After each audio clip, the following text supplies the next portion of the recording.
ladies, for being with us here today. And so we're going to talk about what we said right now, about the empowerment of visibility. We know we're in the day and age where social media is everything, our presence is everything, and our impact, and that's what we mostly want to drive in that point of economic empowerment. How can we use our story, our voices, and our platforms for it? So we have 3 questions that we have prepared for you ladies today. So why don't we go down the line on each question? So we'll start here with you.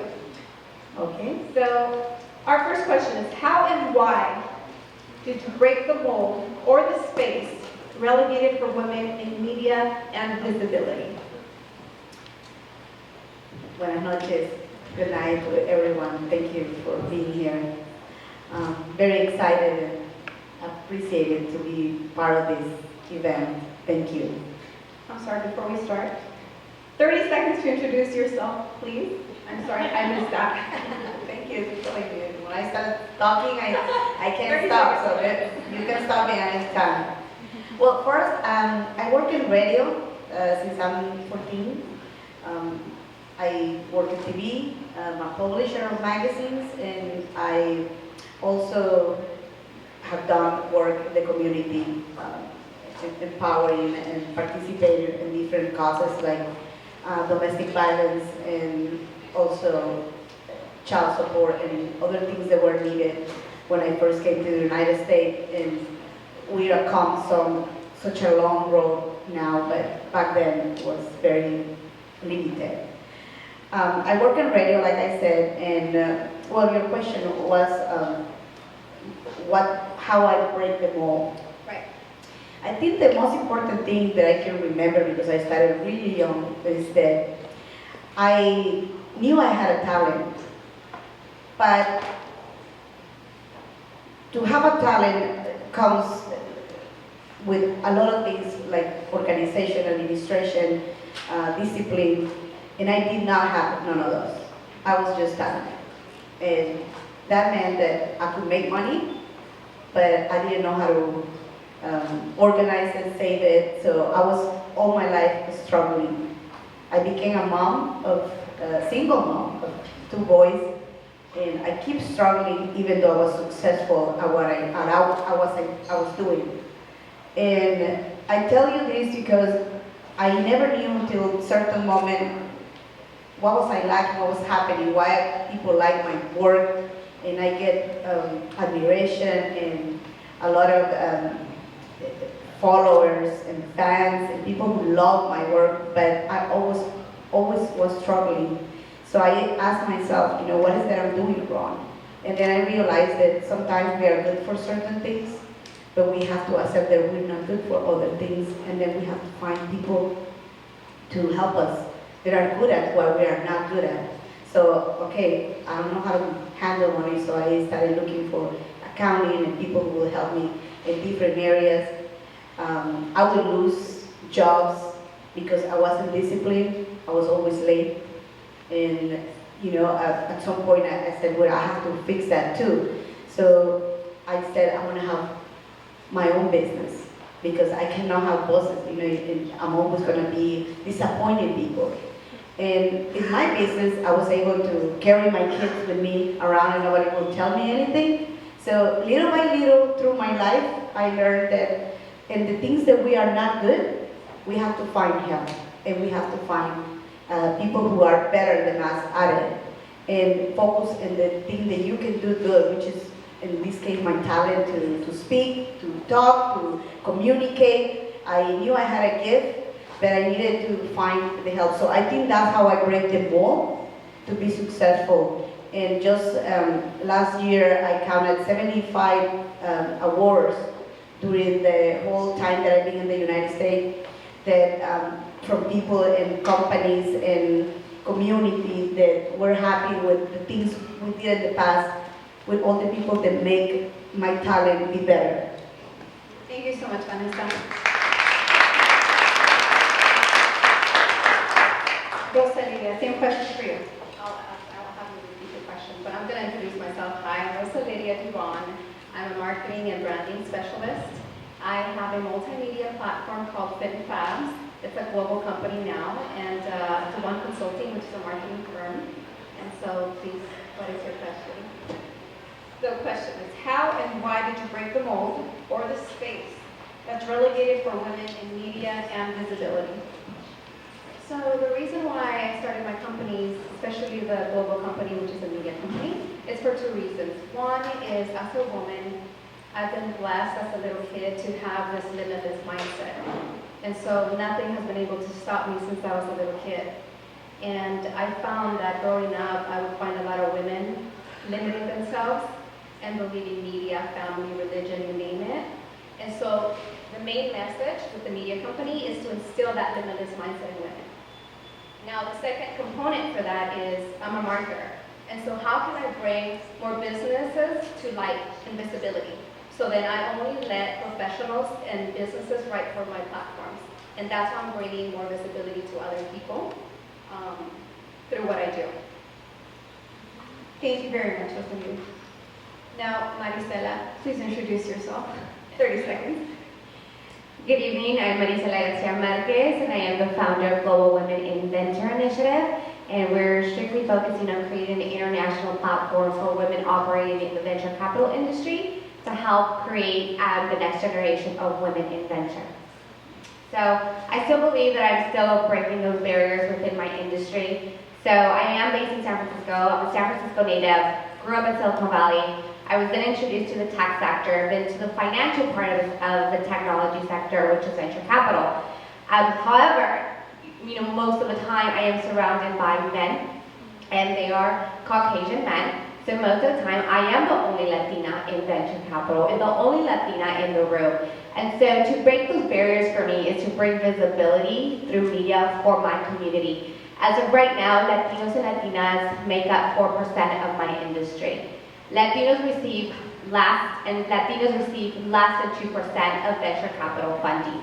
So these are extraordinary entrepreneurs, come from all walks of life, Hispanic, Latinos, but yet we face many barriers when it comes to access to capital. So through my initiative, I am now empowering minority women, also all women around the world, to penetrate an industry that is dominated by men.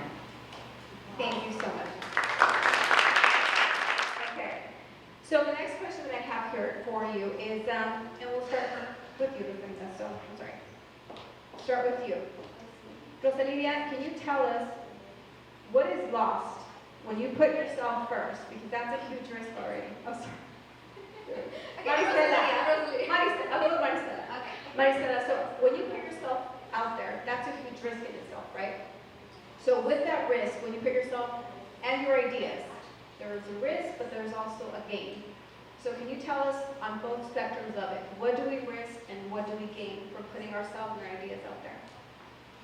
So as an entrepreneur, and coming into industries that are dominated by men, there are many factors, there are many risks that you must take, and you have to be resilient because you will face many no's, you will face many setbacks, and so in order for you to thrive in an industry, you have to make sure that you're prepared for it, that you have the drive, that you have the ambition, and also that you build the correct networks that will help elevate your voice, that will help elevate your brand, your mission. And so, there's many things that will go wrong, and you have to understand that. You have to be okay with failure. You have to learn how to embrace failure because that will then help you conquer the next milestone in your journey. Many things are also gained. You can see it, personally as an experience, professional career, professional development, and you're able to then now, despite a failure that occurred, you're now able to take that learning experience and help it drive your next mission that will help you gain that success. And so also other things will be lost as your personal time. I'm a millennial woman and people, my family, friends ask, do you plan to get married? Do you want kids? And so then you have those social and cultural pressures that come along. But there's sacrifice in that as well. And so I've sacrificed to hold off being a mother, to hold off spending more time with my family, because I really want to be fulfilled as a woman as I possibly can under my own experiences and levels. But also, the gains from that is you've done what you wanted and no one held you back. You did the best that you could. Despite the failures, despite the challenges, you actually did it. Many of us sometimes second or guess ourselves way too often. And so time goes by, and time is flying by really fast. Time goes by, then you don't want to then think, I should have done it. And so that was always my mindset. Like, I don't want to look back and say, I should have done it. At least I want to be able to say, I attempted it, I didn't succeed, or I did succeed. But in order for us to find that out, we have to take those initial steps. Thank you so much. That is great advice. Using your failures to push you forward. Okay, so, Rosalidia, the same question for you. With what you did with, FinFab, your magazine, everything, your platforms that you've done, there's been risk, there's been gains. So what's your experience? For me, it's about telling my story. The biggest loss for me, ironically, is I'm in the field of uplifting women, and I now have a lot of competition. So they see me as a threat, a lot of other businesses, and especially women-owned businesses. So I feel that, I sense that, I get that often. So that's been my biggest loss when it comes to that. My biggest gain is sharing my story. So basically my story goes from being bullied like big time to like having my face cut open with pieces of glass. I never felt that, I lost myself. I never felt sorry for myself, and I always kept going. Past that, I gained a lot of weight because I literally ate my feelings out. I didn't have an avenue to resort to, and I didn't have a support system, family members or anybody else. And so just having my story being told, I want to inspire other people. I don't let anything stand in my way.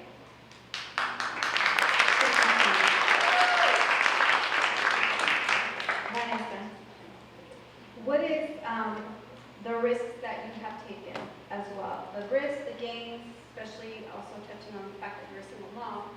So what's that difficult road been for you, and what have you gained from that? Well, the question was what I lost and what I gained. When you put yourself out there, the risk. Well, as I said before, everything was going great and everything was going my way because I was told I was unstoppable. I believed it, and I felt that until February 2nd, 2016. I lost everything that day. My youngest son, no, oldest, the youngest is here. He was 23, and sorry that I get emotional. I thought, now I can talk about it. It's been 3 years. That is always difficult. He had a motorcycle accident, and the doctor told me he had 24 hours to live, and then they told me 72. Then they told me he's gonna be in a vegetative state for life, and they were telling me these things, and I said, it's not true. It's hard to believe it, to understand it, to digest it. And I just said, do whatever it takes to save him. As a mom, you don't think, okay, what is vegetative? If he's gonna walk, I don't care. Just let him live. He lived. He went through coma, went through everything, tracheotomy. It's been 3 years now. I stopped my career. I thought I could not work anymore. I have to leave my dreams aside, and I have to do it fast because my son needed my time.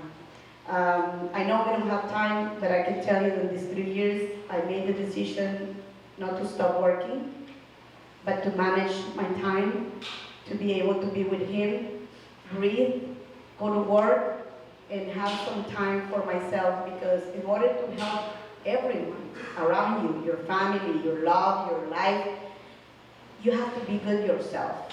And I learned how to be healthier, smarter, organize my time, discipline myself, and arrange everything that was wrong to be able also to help my son recover.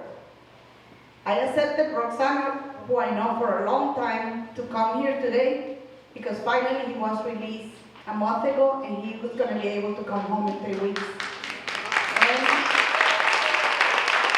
what I did is that the talent, the money, the help, the friends, Nothing is as important as your health and your feelings and your family. Once those things are good, you'll be able to start to do the rest. And I am happy now that I have to focus in a new idea because I stopped doing most of the things. I'm always doing a lot of creative stuff. I stopped and just dedicated to one thing. Now, bringing my son home, I'm also starting a new business, a new magazine called New Ideas, and also a TV show called Amazing San Francisco in Chrome 4. And I'm gonna be more unstoppable than ever because my son needs me. And I hope you take this message to your heart and always think that everything you put your mind to it is possible. Thank you. You can say awesome. Thank you so much. Are we bringing in? Okay, we have Davi Ferreira from Alegria magazine with us, and sound is on now. Thank you so much for joining us. Yes, I wish I was there, and I'm sorry for the little technology issue here, but thank you so much for having me. I'll do a short intro about myself. My name is Davi Ferreira, and I am the founder and CEO of Alegria Bilingual Magazine and Media. This journey began almost 7 years ago. We will be celebrating our 7th anniversary next week in Los Angeles. I can't wait to take you to San Francisco, so hopefully I'll meet a lot of you there. And it's been a beautiful journey because before that, my background was in the arts. I always loved writing and performing, and I think it all came together in this project that for me is so important to this day. It's my baby because it really has opened a space for Latinas and women of color to share their stories. So it's not about gossip, but it's like a lifestyle magazine that really reflects the stories of so many unsung heroes in our community. So to this day, it's my passion and my love to be able to share this work and connect with so many incredible people over the years. And I'm also an author, and I always do everything bilingual. You know, I was born in Miami but raised in Colombia, so my family is Colombian, and I'm a proud Colombian American. Thank you so much, Davi. And when I mentioned that you throw some wonderful parties. I haven't been to your Alegria magazine parties, but they're amazing. I will be to one of them soon. They're a lot of work. I can tell. Davina, we asked 2 questions here to our other panelists, but if you could share your thoughts with us as well, please. So one of the questions is, how and why did you break the mold or the space relegated for women in media or visibility? Yes, so as I mentioned, when I started 7 years ago, it really felt quite lonely. Because at the time working as an entertainment reporter, everything that I was exposed to really showed the Latina experience in a very, what I think is stereotypical and vulgar way, what the perception of Latinas and Latinos was at the time, and unfortunately for many people still is. And doing this reporting that I was doing at the time, I felt the need to create something that really told us stories and share our culture from like a different perspective. So for me, sharing this, at that time, like I said, felt like it wasn't my time yet, and it felt like, oh my God, how I'm gonna create this project and how is it gonna happen? And then, I went through all these obstacles to create it. But now it's great because I feel that we have a lot more platforms and creators, so it doesn't feel so lonely anymore. And I feel that it is absolutely our time to share our stories. So for me, it's always been that need to really show the world like a truer identity of our community, and that's how I've been able to do it, through all of these years. And like I said, I'm so happy that now there is a lot of us, and it's not only like I felt just a few of us doing it. So it's great because it just offers such a great different perspective. Thank you so much.